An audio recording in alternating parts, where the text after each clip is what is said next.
Today we're going to work on how to throw the uppercut. The focus will be on the power and the proper angle to be used. Hi, my name is Wayne Gordon. I am a former Olympian, captain of the 1984 Olympics in Los Angeles.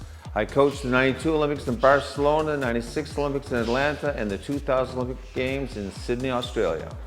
Recently, you may have seen Joe Rogan's podcast where Russell Crowe was a guest and mentioned me as one of his trainers for the show Cinderella Man.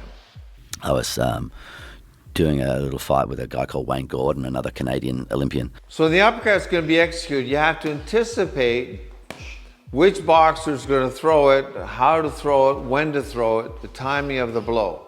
Normally, for this to work, it would be a taller guy against a shorter guy. Because if you put your jab out, now your jab is falling short, so he has to get closer to you because your jab's keeping him at bay. So in order for Logan to get closer to you, he can't do it this way because your arms are longer. So what he has to do is try to get underneath your arms as you jab to step inside to gain advantage by being inside. So if you anticipate he's going to do that, you would jab, he would step forward, you would step back. He'd take both feet back and you step back, jab, there. Now you have that distance. So now what's going to happen the next time, you bring your jab back. As you jab out, you don't move your left foot, just move your right foot. He thinks you're doing the same thing. Step back, he's going to come underneath. When he comes underneath, you whip the uppercut at the same time.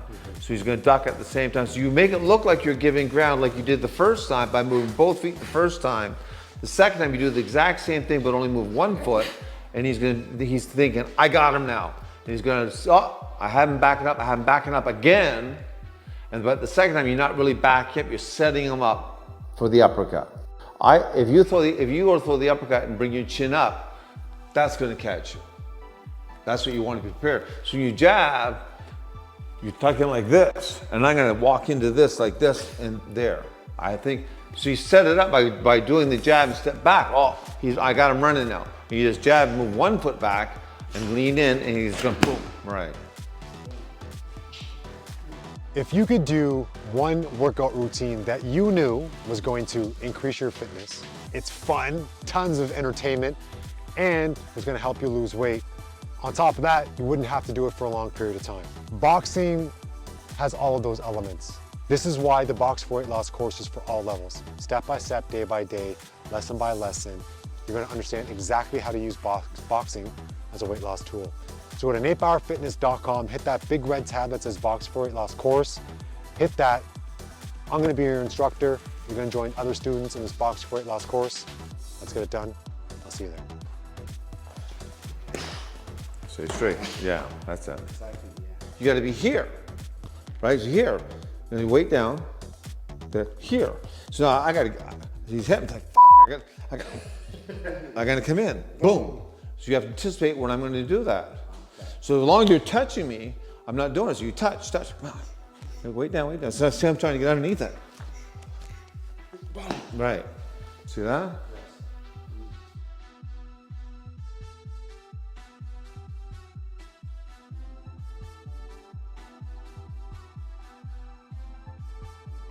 So when we're talking about the perfect angle, you can see the relevance of timing more so than the angle, because as Coach was saying, as we're working, it's erratic.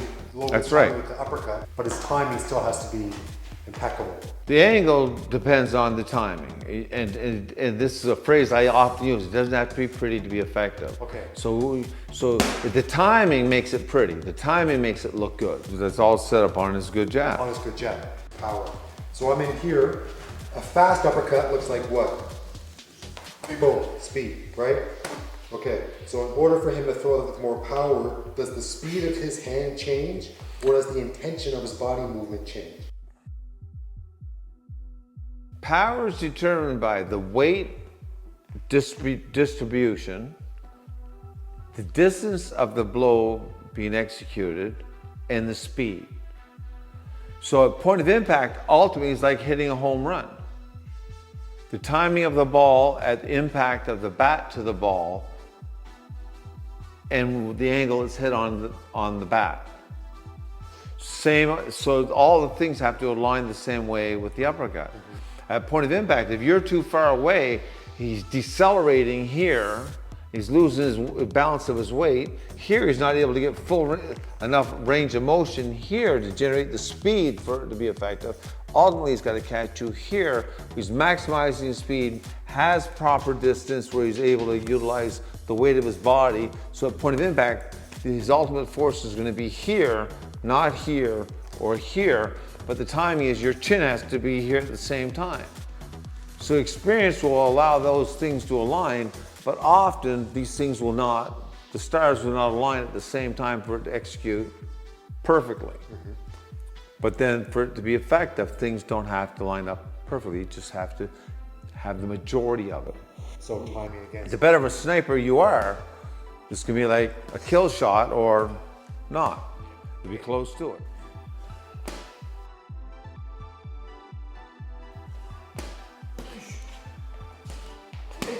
The right uppercut to the body is a very effective punch. Back in the 80s, the Cuban team perfected that right uppercut to the body that most athletes were paralyzed with fear fighting Cuban fighters. Again, the right uppercut to the body would be set up with the jab in order to maneuver their opponent into a position that would greatly increase the success of this blow being successful. So the jab, again, the effective jab, who's throwing the uppercut to the body? Looking for it. All right, so his jab is effective to make you draw your guard up. And then it'd be effective now to land, so let's bring your guard up. When he would jab to set up the right uppercut, he would jab and step in at the same time and make the jab not as hard, but feel the same as the previous jab that was hard. So you jab, step in at the same time, and then have the blow like this, and then whip the uppercut to the midsection, to the solar plexus at the same time. So his jab would like stop you with the jab. The jab would stop. So I throw my jab here, go. I'm throwing the jab. Okay. So I jab, go, wham! So I'm stop you there. So now you say, I don't want to hit with that jab. That jab's hard. And you go jab again. Like then in order for the execute, he would jab, same jab, but not a full extension. Step this way to set you up, bring your weight up and drive the uppercut into the solar plexus. As he steps, he would slightly step to the left where the angle, so if I'm standing here straight on, I step slightly to my left, but straight in. So now I can't miss. Even if you bring your arms in, it still can land. But it's set up again with that jab to allow you to stop you there, hard, bam, bam. The next one, almost anything stops and then draws that position and whips the uppercut in there in order to maximize the chance of not getting countered at the time. The jab has to be effective. The jab has to look the same. The jab has to set you up the same, except for it feels the same, looks the same, except for the right uppercut, you're moving your feet in at the same time.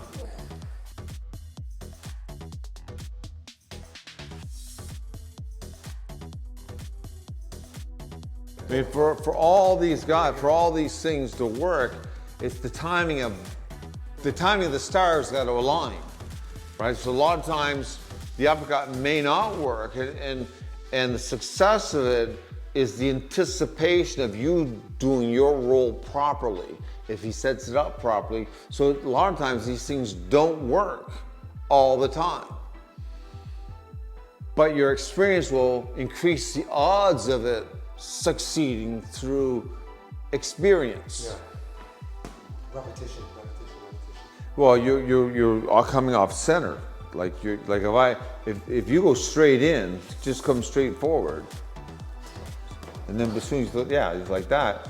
But as soon as you start shifting your weight to your right too much, if that punch misses, you're going to fall off balance and put you in a more of a vulnerable state. Not that these things do not work if that happens, because often is the case, you see a lot of mistakes going on in the ring that people get away with. And it's only highlighted when it's capitalized on. But you sit down and actually look at a match, these guys are making a lot of mistakes. But this is why they practice so much to reduce the mistakes they're making, because these mistakes all have consequences.